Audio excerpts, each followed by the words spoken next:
عاد الشامة اللي عند الغمازة.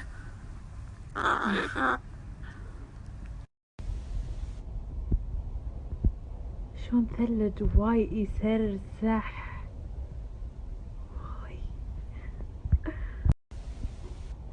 من كثر الاكسجين اللي بالماي اللي قبل يومين اعلنته طعو، حطيته بالثلاجة درجة برودة عادية. خلي اقول لكم قصة خديجة كاملة. خديجة كانت مسافرة سياحة ماليزيا مع اهلها. تكاليف العلاج 30,000. المبلغ اللي محصلينه الحين وصلوا 14,000. ان شاء الله يكتمل المبلغ يا رب، ادعوا لها. كل تقارير خديجة ودوها لندن، وإن شاء الله راح يعالجونها بلندن وتصير أحسن وحدة بالكويت وبالعالم كله. أكيد كلكم ضفتوا خديجة بسناب وهي تتابعني الحين أصلا، فأحب أقول لها إن أنا ما راح أخليها لو شنو يصير. إن شاء الله الحكومة ووزارة الصحة ما راح يقصرون بعلاج خديجة. خديجة بنتنا بنت الكويت وإحنا ما راح نخليها. كلنا نعرف خديجة طفلة عمرها 13 سنة من أم كويتية وهي من غير محددي الجنسية، والدكاترة قالوا لها قدامكم 10 أيام علشان تلحقون على البنية وتسافرونها برا الكويت. أهلها ما قصروا وركضوا لها عشان العلاج بالخارج، لكن حالتها ما كانت تسمح. حاليا وضعها مستقر وتحتاج علاج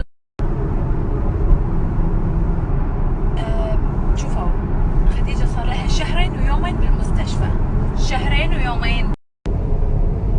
طبعا خديجة يعني من قبل مدة ما كان مسموح لها انها تسافر، حالتها الصحية ما تسمح. جسمها كله متفوخ. انا صورت لكم بطنها مغطى، لو تشوفون بطنها بالصج تنصدمون. من بعد ما اخذت الحبة تكرمون اسهال، فشل كلوي حاد. البنت حالتها صعبة. بالسفرة حاشها مساك، راحت المستشفى عطوها حبة ملين، خذت الحبة هذه وانتكست حالتها. أول شيء راح أقول إن أنا كل التصوير اللي صورته استأذنت من أهلها المقربين وقالوا لي عادي. وايد ارتحت لما شفت خديجة، وبنفس الوقت وايد تأزمت على حالتها. شوفوا أنا ما راح أتكلم بشيء إلا لما أنظر حق الموضوع بعمق، يعني أتوقع أن هي حالتها ما تسمح للسفر. وبعدين هذا مرض، يعني المرض ما في جنسية كويتية أو جنسية غير كويتية، يعني ما أدري، بس أعتقد أن حالتها الصحية ما تسمح أن هي تسافر. أنا هذا اللي في بالي، الله أعلم. معقولة علشان أن هي من غير محددي الجنسية؟ لا، أتوقع أن أنا ما أدري للحين، بس أعتقد صدقون قاعدة أفكر بالموضوع وايد. قاعدة أقول مستحيل يعني أن ما يودونها علاج بالخارج عشان أن هي. مساكم الله بالخير. أنا الحين بالطريق رايحة مستشفى العدان أشوف خديجة، إن شاء الله تكون حالتها أحسن إن شاء الله. توني طالعة. سلام، شلونك؟ من العناية الحين أقول لكم القصة كاملة. تعرفيني؟ يا بعد جبدي. من وأنا؟ يا حياتي روحي لك فدوة والله. إن شاء الله راح تصيرين.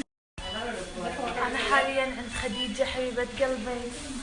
كيكة حبيبتي والله بديت الضحكة وايد.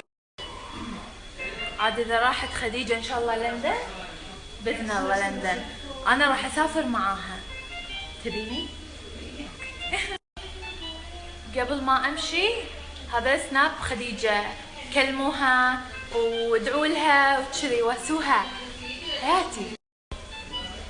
أبيكم تدعون حق خديجة تقوم بالسلامة، وإن شاء الله خديجة بإذن الله راح تسافر تعالج إن شاء الله. يلا ابتسمي يا عمري.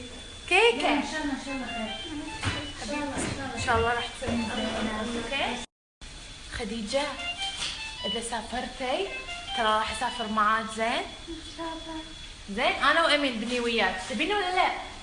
اوكي. ابيكم تدعون حق خديجه تقوم بالسلامه، وان شاء الله خديجه باذن الله راح تسافر. تعالى ان شاء الله.